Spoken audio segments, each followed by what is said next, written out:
Welcome back. वडक्कम. काल आपण बघितलं टिलेजचा सगळा टॉपिक कवर केला आहे.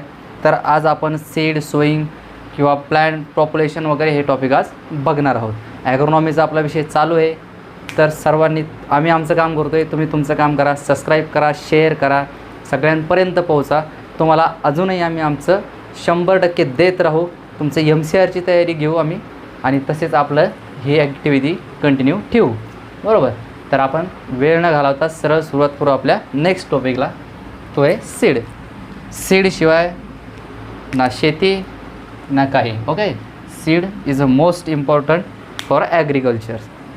आता सीड म्हणजे काय, डायरेक्ट आपण सीड म्हणजे आपण काय. तर तुम्हाला क्वेश्चन काय विचारला जाऊ शकतो, define the seeds and characteristics of good seed and seed treatment, हाही तुम्हाला क्वेश्चन विचारू शकता. तर सीड म्हणजे काय. सीड म्हणजे सोप्या सरळ साध्या भाषेत एनी मटेरियल खर्रा बिरा नाही बरं का, नाही तर माणसाला मटेरियल म्हणजे खर्रा. हां, any material used for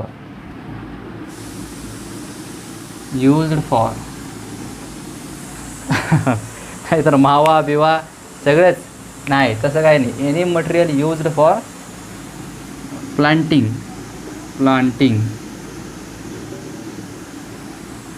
and propagation.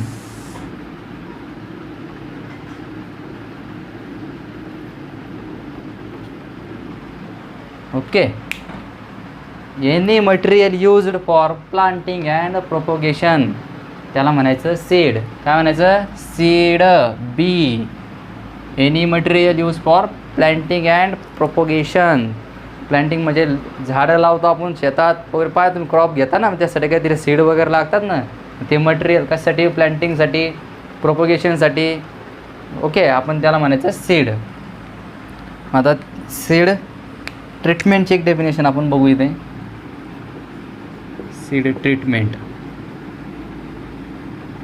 आता सीड ट्रीटमेंट म्हणजे काय. आता आपल्याला बरं ताप जर आली तर आपण डॉक्टरकडे जातो, बरोबर. त्यालाच काहीतरी असं दुखणं असलं, म्हणजे काहीतरी पेस्ट इन्सेक्टचा अटॅक असला तर आपल्याला काहीतरी त्याला करावे लागेल, म्हणजे ते बरं होईल, चांगलं होईल आणि चांगलं उत्पन्न आपल्याला देईल. त्याच्याकरता सीड ट्रीटमेंट. काय करतात, सीड ट्रीटमेंट. मग आता सीड ट्रीटमेंट ही काय एक प्रोसेस आहे, बरोबर. ही प्रोसेस कोणती आहे, प्रोसेस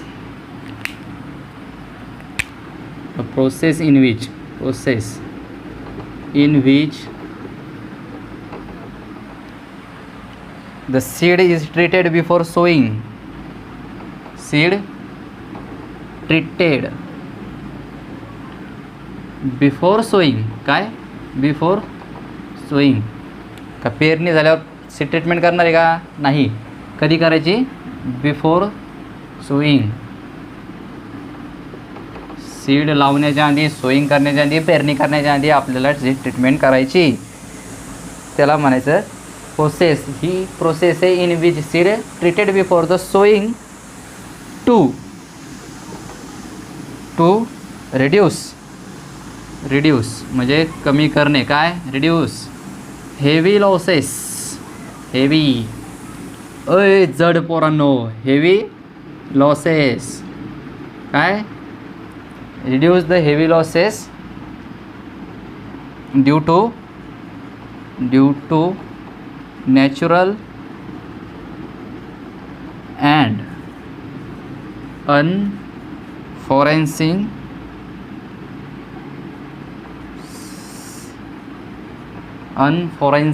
काय, unforeseen infection.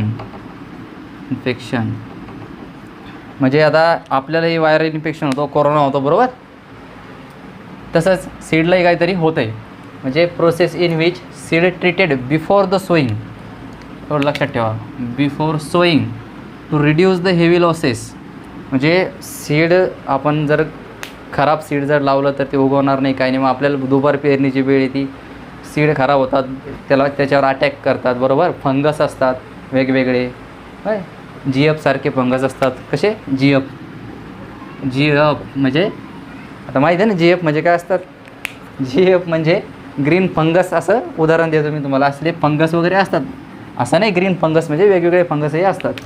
तर ते reduce the heavy losses due to natural and forensic infection, म्हणजे व्हायरसपासून, इन्सेक्टपासून, पेस्टपासून बचाव करते सीड ट्रीटमेंट. ओके, हे झालं सीड ट्रीटमेंट. आता आपण बघू सीड कसं पाहिजे. ओके, आता सीडची कॅरेक्टरिस्टिक्स काय. गुड सीड म्हणजे आता म्हणतात ना चांगला व्यक्ती बनण्यासाठी कोणते गुण पाहिजे, तसं चांगलं सीड बनण्यासाठी काहीतरी गुण आहेत.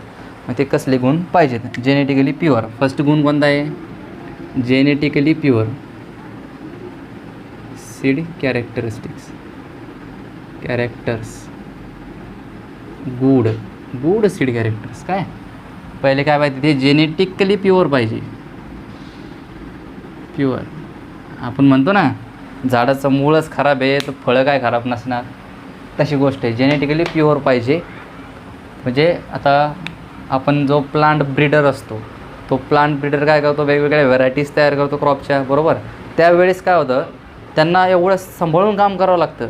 जर कदाचित दुसऱ्या झाडांवरचे पोलन ग्रेन्स जर इकडे या आपण जी व्हरायटी तयार करतो त्या क्रॉपवर जर फ्लावरवर जर येऊन पडले तर ते जे प्लांट आहे ते जेनेटिकली प्युअर असेल का, नाही, बरोबर.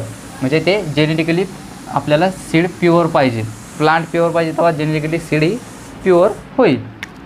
नंतर दुसरं काय पाहिजे, हाय जर्मिनेशन पर्सेंटेज. जेनेटिकली प्युअर पाहिजे, जर्मिनेशन पर्सेंटेज हाय पाहिजे. कसं पाहिजे, हाय. नाही तर ये आपण 100 सीड लावायचे आणि त्यातले 10 सीड उगवायचे, तसं काय फायदा आहे का, नाही. त्याचं काय पाहिजे, जर्मिनेशन पर्सेंटेज हाय पाहिजे, म्हणजे उगवण्याची क्षमता जास्त पाहिजे. आता 100 सीड लावले निदान त्यातले 90 सीड तरी किंवा 80 तरी सीड उगवले पाहिजेत, त्याला गुड जर्मिनेशन असं म्हणतात. जर्मिनेशन पर्सेंटेज हाय पाहिजे. त्याच्यानंतर काय पाहिजे, free from insect paste. Free from insect and paste. Okay, उगा त्याला काही पण लागलेले नाही पाहिजे. किडे मडकुडे काही पण लागल्यावर कसं खराब होते सीड, ते खाऊन घेतात आणि ते त्यातला एंडोस्पर्म जर खाऊन घेतला तर मग सीड उगवणारच कशा भरोश्यावर आहे ना, बरोबर ना.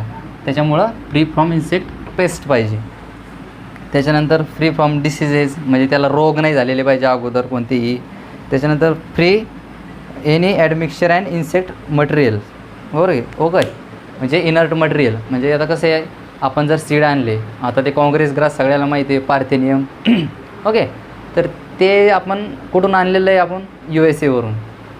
चलो भारत में. ओके, तर त्यांनी ते सोडून गेले पण काँग्रेस इथं आणून ठेवलं. आता ते डोक्याला ताण देते शेतकऱ्याच्या. मग आता कसं आलं ते, आपल्या गव्हाच्या बियामधून आपण तिकडून गहू आणले, त्याच्यात त्यांनी ते टाकून दिलं. आम्ही इथं सोडलं पण हे तुम्हाला सोडणार नाही. आणि आता तेच होतं आहे आपल्या सगळ्या वावरात. तुम्हाला सांगतो मी, काँग्रेस असं एकही ठिकाणी की दिसत नाही म्हणून. ओके, त्यानं पिछा अजूनही सोडत नाही आणि सोडणारही नाही. Free from insect and paste. चौथं, त्याच्यानंतर आपलं clean and dry uniform size. म्हणजे साईज सीडची कशी पाहिजे, सारखी पाहिजे, बरोबर. नाही तर एक सीड आहे मोहरीसारखं आणि एक सीड आहे आपलं तुरीसारखं, काही फायदा आहे का, नाही. त्याच्यामुळं सीडची साईज आणि शेप युनिफॉर्म पाहिजे. Free from noxious and objectional weed. आत्ताच सांगितलं तुम्हाला, फ्री फ्रॉम म्हणजे असं वीडपासून फ्री पाहिजे, ते उगं ते वीड सीड वगैरे मिक्स नाही पाहिजे. हे झाले गुड सीडचे कॅरेक्टर. काय पाहिजे, जेनेटिकली प्युअर पाहिजे, जर्मिनेशन पर्सेंटेज हाय पाहिजे, फ्री फ्रॉम इन्सेक्ट पेस्ट पाहिजे, त्याच्यानंतर मिक्सचर नाही पाहिजे कोणत्या वीड सीडचं. जेनेटिकली प्युअर म्हणजे किती माहिती आहे का, पर्सेंटेज. आता ते सीडचे प्रकार आहेत माहिती आहे का तुम्हाला, ब्रीडर सीड्स, हे पहा, nuclear seed, breeder seed, nuclear seed, breeder seed, बरोबर, फाउंडेशन सीड,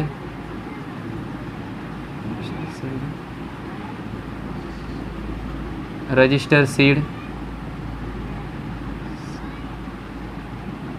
ओके, नंतर कोणतं आहे ते, सर्टिफाईड सीड, नंतर ट्रूथफुल सीड्स. ओके, हे मिळेल तुम्हाला शिकायला नक्की. तुमच्या ॲग्रोनॉमीमध्ये आहे की नाही माहिती नाही. जर असेल तुमच्या सिलेबसमध्ये जर असेल तर मला तुम्ही कमेंटमध्ये सांगा. मी या टॉपिकवर तुमचं लेक्चर घेईल, कारण या टॉपिकवर लेक्चर घ्यायचं म्हटल्यावर एक लेक्चर आपलं पूर्ण या टॉपिकवर जाईल. त्याच्यामुळे मी तुम्हाला हे डिटेलमध्ये सांगत नाही. फक्त लक्षात ठेवा कोणकोणते सीड असतात. एक न्यूक्लिअर सीड असते, ब्रीडर सीड असतं, फाउंडेशन सीड असतं, रजिस्टर सीड असतं, सर्टिफाईड सीड असतं आणि ट्रूथफुल सीड असतं. सहजासहजी शेतकरी आपण जे वापरतो ते कोणतं वापरतो, आपण सर्टिफाईड सीड वापरतो. हे एवढं लक्षात ठेवा, फक्त सर्टिफाईड सीड वापरतो. हे झालं सीडचे कॅरेक्टर्स, गुड सीड कॅरेक्टर्स. आपणही गुडच आहोत, बरोबर. अभ्यास चालू असेल तुमचा, कदाचित म्हणतो आहे, नक्की नाही सांगू शकत. आता आपण पाहू ऑब्जेक्टिव्ह ऑफ सीड ट्रीटमेंट. आपण सीड ट्रीटमेंट पाहिली. हेवी लॉसेस रोखण्यासाठी आपण सीड ट्रीटमेंट करतो, बरोबर आहे. आपण त्याला दवाखान्यात करतो, गोळ्या वगैरे खाऊ घालतो. त्याच्यामुळे आपण आता त्याचे काय नक्की कशासाठी खाऊ घालायचं, त्यांच्या काय कारण काय ते करायचं, ओके. त्याच्यामुळं आपण बघू आता कशासाठी कारण आपण सांगू शकतो, सहज सांगू शकतो. कशासाठी? डिसीज कंट्रोल करण्यासाठी. डिसीज कंट्रोल करणे हे आपण डेफिनेशनमध्येच पाहिलं आहे, आपण त्याच्या कॅरेक्टरमध्येच पाहिलं, बरोबर आहे. डिसीज कंट्रोल करण्यासाठी. क्विक जर्मिनेशन म्हणजे लवकर उगवण्यासाठी. क्विक जर्मिनेशन बरोबर आहे. बेटर इल्ड म्हणजे उत्पन्न चांगलं येण्यासाठी. Better yield. नंतर काय? इंड्युसिंग अर्लीनेस म्हणजे इंड्युसिंग अर्लीनेस म्हणजे काय? आता सीड ट्रीटमेंट जी करतो आपण त्यानं काय होतं आहे, अर्लीनेस म्हणजे लवकर उगवतं सीड, बरोबर आहे. आता हार्ड सीड कोड असलं, सीड डॉर्मन्सी वगैरे आपण समोर बघणार आहे. हार्ड सीड कोड जर असलं सीडचं तर ते काय होतं, उशिरा उगवतं, त्याला मॉइश्चर वगैरे जास्त लागते. क्विक जर्मिनेशन करतं. नंतर बेटर इल्ड येतं. त्याच्यानंतर इंड्यूस म्हणजे त्याच्यात काय होतं, सीड ट्रीटमेंट केल्यानंतर अर्लीनेस येतं. अर्लीनेस म्हणजे लवकर उगवणे वगैरे हे येतं.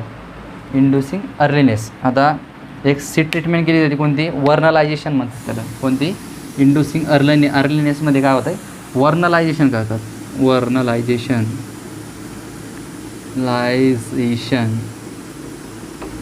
वर्नलायझेशन ही प्रोसेस करतात.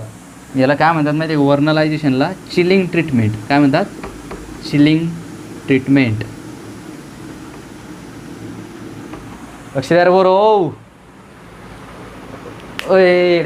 लक्ष द्या. वर्नलायझेशन काय करतात? इंड्यूस अर्लीनेस करण्यासाठी काय करतात? वर्नलायझेशन करतात. वर्नलायझेशन ही कन्सेप्ट तुम्हाला येईल पुढे समोर. चिलिंग ट्रीटमेंट त्यालाच काय म्हणतात? Chilling treatment. चिलिंग म्हणलं काय म्हणतात ना, थोडा आईस डालो ग्लास में, तसं चिलिंग ट्रीटमेंट, थंड्या पाण्यानं ट्रीटमेंट देणे, त्याला काय म्हणतात? वर्नलायझेशन असं म्हणतात.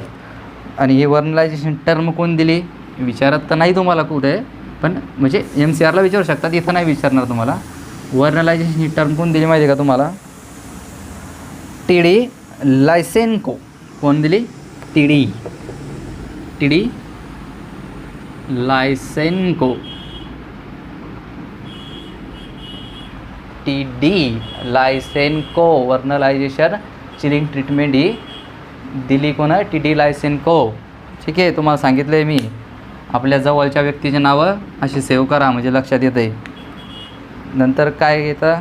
नंतर काय? To induce the variation to break the dormancy म्हणजे सीड डॉर्मन्सी जी असते, म्हणजे सीड एखादं अनेबल असतं उगवण्यासाठी, ते आपण सीड ट्रीटमेंट करून त्याला एबल करू शकतो, म्हणजे त्याला उगवू शकतो. त्याला म्हणायचं सीड ट्रीटमेंटचे ऑब्जेक्टिव्ह. ओके, कळालं असेल अशी आशा बाळगतो एकदा परत.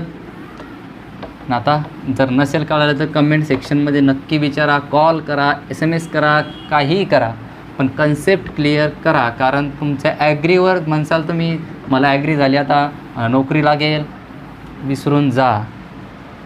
काय आता ॲग्रीवर काही राहिलं नाही.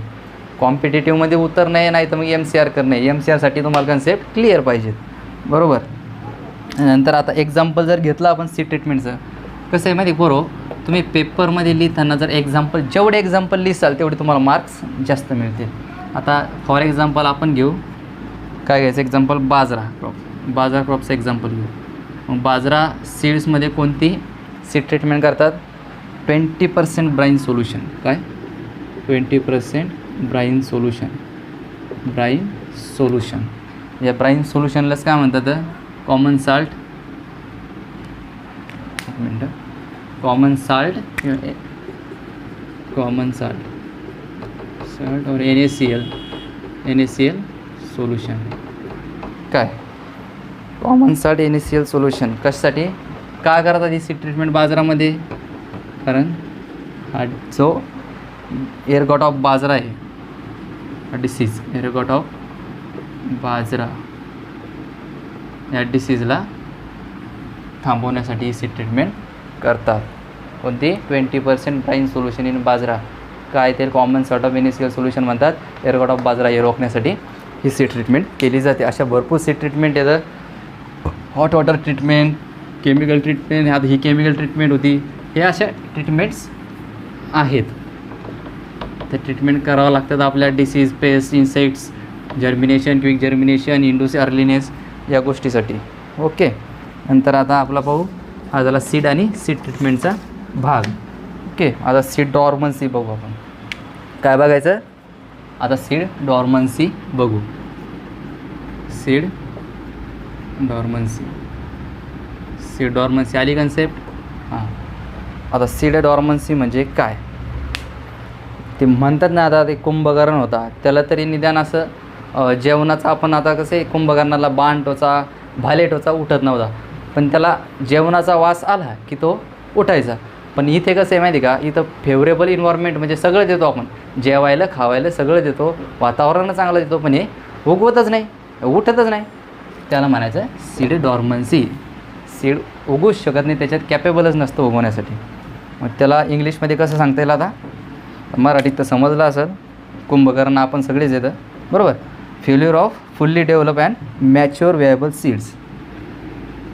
फेल्युअर काय आला इथं, फेल्युअर शब्द आला, failure. Okay. Failure of fully develop आहे seed. Okay. Fully develop seed आहे, सगळ्या गोष्टी व्यवस्थित आहे. फुल्ली डेव्हलप अँड मॅच्युअर पण आहे. आता आपण सगळे मॅच्युअर आहोत. ओके. तसं हे पण मॅच्युअर आहे. व्हेएबल पण आहे. Okay. To germinate under favourable condition. Failure of fully develop and mature viable seed. Failure of fully develop and mature viable seed under favourable condition. Condition favourable आहे, पण seed काही उगवे ना, कुंभकर्ण काही उठे ना. Okay. Favourable condition. Moisture and temperature. Moisture पण व्यवस्थित आहे आणि टेम्परेचर पण व्यवस्थित आहे, तापमान पण व्यवस्थित आहे बरोबर. सीड डॉर्मन्सी म्हणजे काय, फेल्युअर, हे शब्द महत्त्वाचा आहे. Failure of fully develop and mature viable seed under a favourable condition and moisture and temperature. सगळ्या गोष्टी व्यवस्थित आहे, पण सीड काही उगत नाही, त्याला म्हणायचं सीड डॉर्मन्सी. ते फेल होते उगवण्यासाठी, त्याला म्हणायचं सीड डॉर्मन्सी. आता causes of seed dormancy. Seed डॉर्मन्सीचे कॉजेस काय आहेत. ओके. कुंभकर्ण झोपण्याचे कॉजेस काय आहेत. कुंभकर्णात एवढी ताकद होती की तो काहीही करू शकता, पण त्याला झोप काही सुधरे ना. तसं causes of seed dormancy. Attack of insect, pest and disease. म्हणजे कशामुळं कुंभकर्ण झोपायचं, कशामुळं कुंभकर्ण झोपतो, कशामुळं सीड डॉर्मन्सी येते. Attack of insect and pest. Insect पेस्टनं अटॅक केला, पेस्ट अटॅक पट्टच head shot. Insect pest attack केला तर म्हणजे सीड डॉर्मन्सी येऊ शकते. म्हणजे आणि सीड बेड प्रिपरेशन, म्हणजे जर चुकलो आपण, म्हणजे रफ सीड बेड केला, रफ सीड बेड काय केलं बरोबर, रफ सीड बेड केला, कॉम्पॅक्ट असा दाबून मस्त. काय सीड कसं उगवणार आहे, वरती येणारच कसं येते बरोबर ना. आता तुम्ही व्हिडिओ बघितला असेल किती मस्त उगवतं ना ते, वरती असं हळूहळू मोठं होतं आहे. तसं रफ सीड बेड जर केला तर ती जमिनीच्या वरतीच येणार नाही बरोबर. सीड डॉर्मन्सीचे causes. Failure seed with a poor germination percentage चांगलं नसलं तरी होऊ शकतं, बरोबर. मोर डेप्थ मोर ऑर लेस डेप्थसुद्धा येते. मोर डेप्थ म्हणजे काय, आपण लय खोल टाकलं सीड तर ते वरती येणार नाही. लेस डेप्थ म्हणजे काय, टाकलं आपण वर जमिनीच्या वरतीच टाकून दिलं डायरेक्ट तरी येणार नाही, बरोबर. आता हे सीड डॉर्मन्सीचे कॉजेस लेस अँड हाय डेप्थला टाकलं तर हाय डेप्थ, ओके. नंतर काय त्याचं लोअर जर्मिनेशन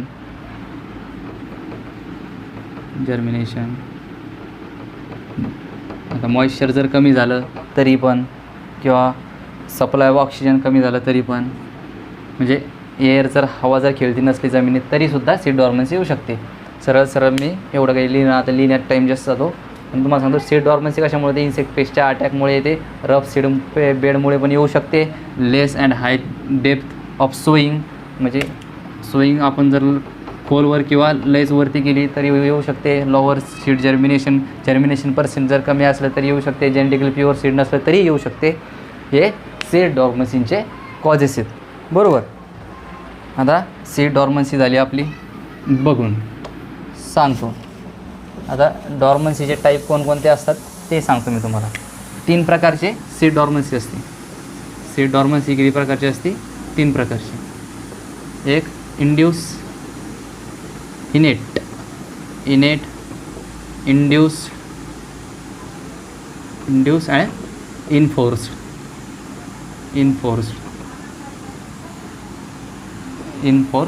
डॉर्मन्सी. किती प्रकारची डॉर्मन्सी असते? 3 प्रकारची डॉर्मन्सी असते. इनेट, इंड्यूस आणि इनफोर्स्ड डॉर्मन्सी. आता इनेट डॉर्मन्सी कशामुळे येते माहिती का? Due to the genetical characters. Example त्याचं काय म्हणता येईल आपल्याला? हार्ड सीड कोड्स वगैरे, immature embryo. Due to the genetic characters.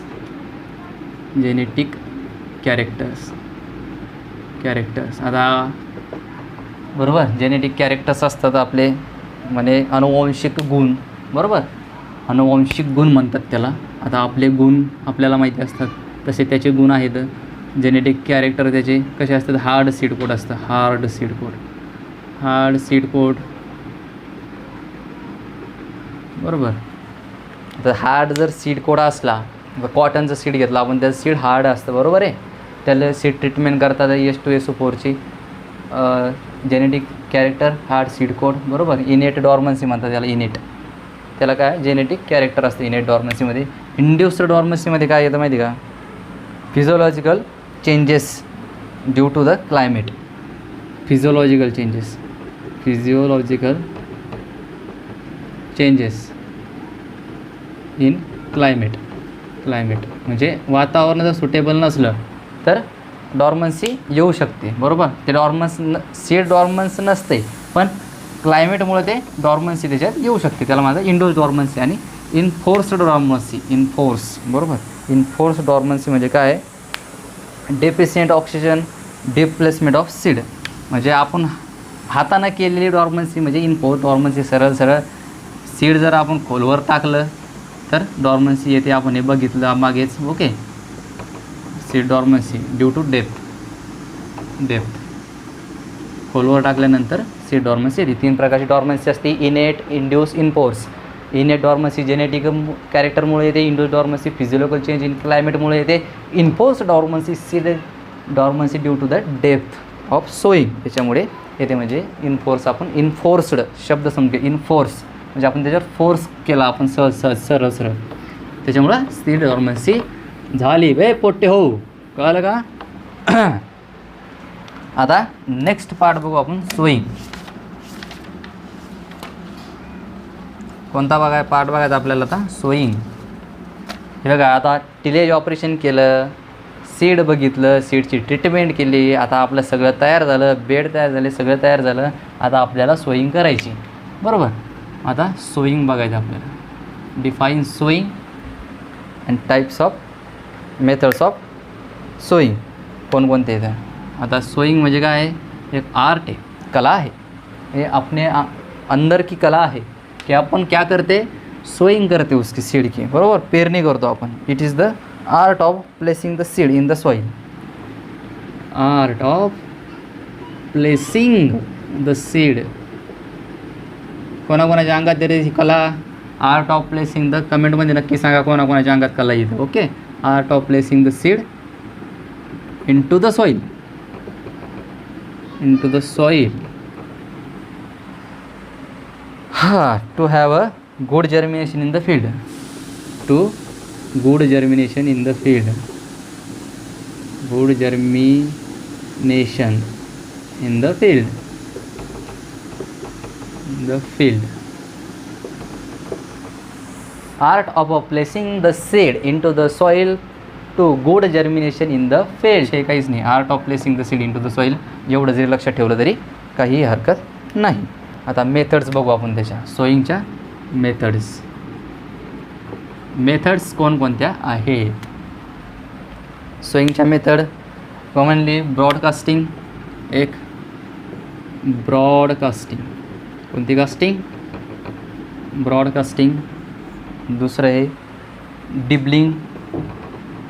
Dibbling कोणती आहे? डिबलिंग. तिसरी कोणती आहे? ड्रिलिंग.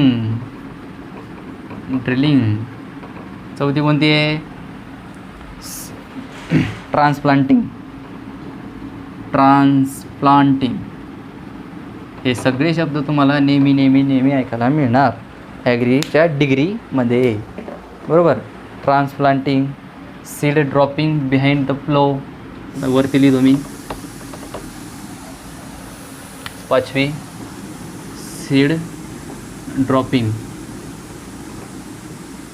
Behind the plough. कधी? Behind the flow.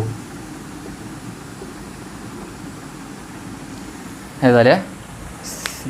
त्याच्यात परत एक आहे आणखी, हिल ड्रॉपिंग वगैरे आहे. हिल ड्रॉपिंग म्हणजे काय? आपण सीड असं टाकायचं हातानं, पायानं त्याच्यावर माती लोटायची. सीड. आता हे बघा, ब्रॉडकास्टिंग सांगतो तुम्हाला मी. हे कॉमनली फॉलो करतात मेथड. कोणती? ब्रॉडकास्टिंग. ब्रॉडकास्टिंगमध्ये काय? सिम्पली आपण हातानं सीड असे फेकणे शेतात, बरोबर, त्याला म्हणायचं ब्रॉडकास्टिंग. त्याच्यानंतर डिबलिंग. डिबलिंग म्हणजे काय? आपण तुम्हाला माहिती कापूस वगैरे लावतो, बरोबर, म्हणजे कपाशी लावतो आपण, त्याची सीड कशी करतो आपण? असे पेरतो आहे का? नाही, कधीच पेरत नाही. काय करतो आपण? एक एक एक एक एक एक लावतो, त्याच्यावर माती टाकतो, त्याला म्हणायचं डिबलिंग. त्याच्यानंतर ड्रिलिंग. ड्रिलिंग म्हणजे काय? सीड ड्रिल्स वगैरे वापरतो आपण, पेरणी यंत्र वगैरे, इथं पेरतो आपण सीड्स, बरोबर. त्याच्यानंतर ट्रान्सप्लांटिंग. ट्रान्सप्लांटिंग काय करतो आपण? नर्सरीमध्ये आपले म्हणजे रोपटे लावलेले असतात, बरोबर. नर्सरीमध्ये रोपटे लावलेले असते. त्याच्यानंतर ते रोपटे आपण इथून काढून मेन फील्डमध्ये लावतो, त्याला म्हणायचं ट्रान्सप्लांटिंग सोप्या भाषेत, बरोबर. हिल ड्रॉपिंग म्हणजे मी तुम्हाला सांगितलं काय आहे तर. आणि ही जी ना, ही मोस्ट कॉमन मेथड आहे. आणि कॉमन मेथड आणि ओल्ड मेथडसुद्धा आहे. कॉमन आणि ओल्ड मेथड ब्रॉडकास्टिंग आहे. आता याचे ॲडव्हान्टेज आणि डिसॲडव्हान्टेज भरपूर येतं. आता ब्रॉडकास्टिंगमध्ये काय होतं माहिती आहे का? ॲडव्हान्टेज कसे सांगता येईल याचे? याच्यात आता सिम्पली सांगतो मी वरती तुम्हाला. आता ब्रॉडकास्टिंग जर घेतलं आपण, आता हातानं जर सीड फेकले तर ॲडव्हान्टेज काय त्याचे? आपल्याला टाईम कमी लागतो, बरोबर. याचे ॲडव्हान्टेज काय आहे? टाईम कमी लागतो. टाईम कमी लागतो. लेबर कमी लागतं. काम करणारे वर्कर कमी लागतात, बरोबर. सिम्पल आहे, इझी आहे, बरोबर. सीड घ्यायचं आणि फेकून द्यायचं, सोपं. आता त्याचे डिसॲडव्हान्टेज पण आहेत काही डिसॲडव्हान्टेज. आणि plant to plant distance maintain होत नाही. प्लॅन्ट पॉप्युलेशनही जास्त होतं, कुठेही काही उगतं आहे. मेनली ही पद्धत कशात वापरते माहिती का? फॉरेस्ट फॉडर क्रॉप्समध्ये वापरतात. आता प्लॅन्ट पॉप्युलेशन जास्त होतं, जेवढं पाहिजे त्याच्यापेक्षा जास्त होऊ शकतं, कमी होऊ शकतं. प्लॅन्ट पॉप्युलेशन झालं, त्याच्यानंतर distance plant to plant maintain होत नाही. Row to row interculture operation कठीण जातं त्याच्यात करायला, बरोबर आहे. आता डिबलिंगमध्ये कसं आहे? डिबलिंगमध्ये आता दुसरी पद्धत आपली डिबलिंग आहे, बरोबर. डिबलिंगचे ॲडव्हान्टेज काय आहे? की सीड कमी लागतात. आता तुम्ही कपाशीचं सीड बघितलं असेल, बरोबर. आता गहू पेरायचं म्हणलं की कुंटाला लागतो. सीड पेरायचे म्हणले आपल्या कपाशी लावायची म्हटल्यावर कसं किलो 2 किलो असं किलोच्या पद्धतीनं लागतात. म्हणजे सीड कमी लागतात. प्लॅन्ट टू प्लॅन्ट आणि row to row distance maintain होतं. त्याच्यानंतर डिसॲडव्हान्टेज काय याचे? याला लेबर जास्त लागतं. काय जास्त लागतं? लेबर इथं मिनिमम होतं तिथे जास्त लागतं. नंतर आपलं ड्रिलिंगला आता कसं आहे, पेरणीला खर्च आपल्याला जर मेकॅनिकल की आपण पेरणी केली, समजा आपण ट्रॅक्टर वगैरे पेरणी केली तर खर्च जास्त लागतो त्याला, बरोबर. हे असे ॲडव्हान्टेज डिसॲडव्हान्टेज प्रत्येक मेथडचे आहेत. हे सरळ सरळ आपल्याला कॉमन आपण सांगू शकतो, समजू शकतो. ते आपण एवढे डिटेलमध्ये पाहत नाही. झालं सोईंग आणि मेथड ऑफ सोईंग, हे झालं आपल्या मेथड्स. आता प्लांट पॉप्युलेशन्स हा तुम्हाला टॉपिक आहे, काहीतरी चॅप्टरमध्ये आहे प्लांट पॉप्युलेशन, ते आपण घेऊ शॉर्टमध्ये. इट्स नॉट इम्पॉर्टंट पण तरी घेऊ. प्लांट पॉप्युलेशन म्हणजे काय आणि प्लांट पॉप्युलेशनचे डिसॲडव्हान्टेज काय, म्हणजे इफेक्ट्स काय प्लांट ग्रोथवर, बरोबर. Plant पॉप्युलेशनचे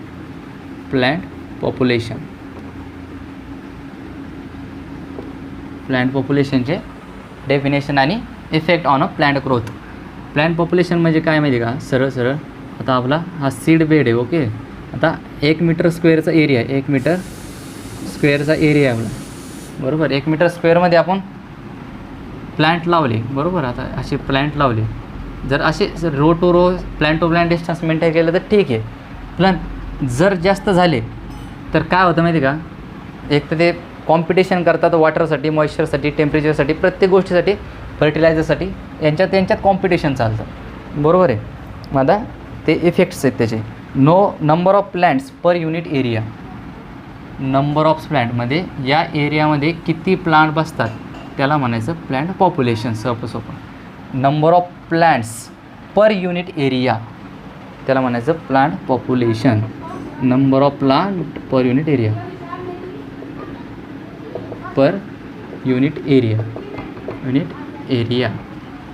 plant population. आता याचे इफेक्ट्स काय आहे, नंबर ऑफ प्लांट्स आता पर युनिट एरिया झालं. मग आता त्याचे इफेक्ट्स काय आहेत प्लांट ग्रोथवर, काय इफेक्ट होऊ शकतात त्याचे, म्हणजे जास्त डेन्सिटीमध्ये प्लांट झाली इफेक्ट काय, आता इफेक्ट बघायचे आपल्याला, बरोबर.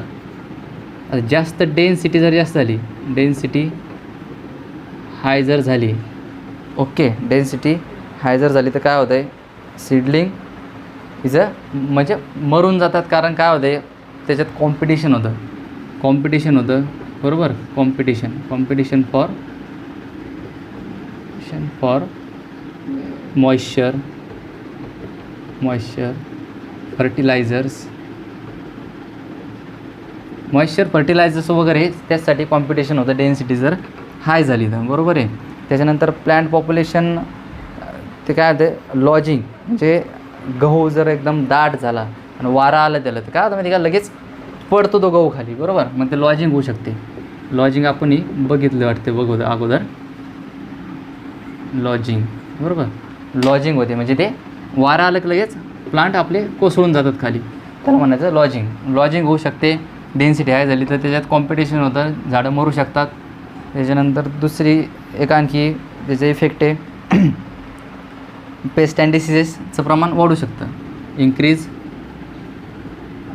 Paste and disease, okay. आणि पेस्ट अँड डिसीज हे जर वाढले आपण तर मग कंट्रोल करायला पण अवघड जातं. त्याच्यानंतर काय होऊ शकतं आणखी काय सांगता येईल, widely plants have a circular root distributions, म्हणजे आपण जर मेन असं plant to plant, row to row distance असं कवर केलं तर काय होतं माहिती का, असं म्हणजे तिचे रूट जे असतात त्याला एकदम proper moisture, temperature, light, sunlight सगळं वगैरे असं व्यवस्थित मिळतं आणि यील्डही चांगली मिळते. सगळ्या गोष्टी चांगल्या होतात. इंटरकल्चर ऑपरेशनही आपल्याला करता येतात चांगल्या प्रकारे. हे त्याचे इफेक्ट्स येतात. म्हणजे काय इफेक्ट्स आहेत त्याचे काय सांगतील आपल्याला, डेन्सिटी हाय झाली तर कॉम्पिटिशन होतं मॉइश्चर फर्टिलायझरसाठी, लॉजिंग होऊ शकते, इन्क्रीज पेस्ट अँड डिसीजेसचा अटॅक जास्त होऊ शकतो. हे झाले प्लांट पॉप्युलेशनचे effects on a plant growth. सगळे बोर झाले असतील मला माहिती आहे. व्हिडिओ कोण पाहते नाही मला माहीत नाही. ज्याला गरज आहे त्यांनी बघावा. कारण माहिती का आता हे जे टॉपिक्स आहेत ना, आता इतक्या लवकर कवर करणं म्हणजे व्हिडिओ तर मोठा होणारच आहे. त्याच्यामुळं काय आता मी काय करतो, आता आज इथे थांबतो. नेक्स्ट टॉपिक आपला मॅन्युअर आणि फर्टिलायझर आहे. त्याचं क्लासिफिकेशन वगैरे खूप मोठं आहे. कदाचित त्यालाच एक लेक्चर लागू शकतं. पण आपण जेवढ्या फास्ट कवर करतो तेवढ्या फास्ट कवर करू, म्हणजे तुम्हालाही रिव्हिजनला सोपं होईल. तर आता मी इथे थांबतो. धन्यवाद. आणि नक्की आमचे व्हिडिओ लाईक करा, कमेंट करा, शेअर करा. आम्ही आमचं काम करतो आहे, खूप कष्ट याच्यातही, सोपं नाही. तर तुम्ही तुमचं काम करा, थोडं फक्त शेअर करा. तुमचंही भलं, आमचंही भलं. ओके, धन्यवाद.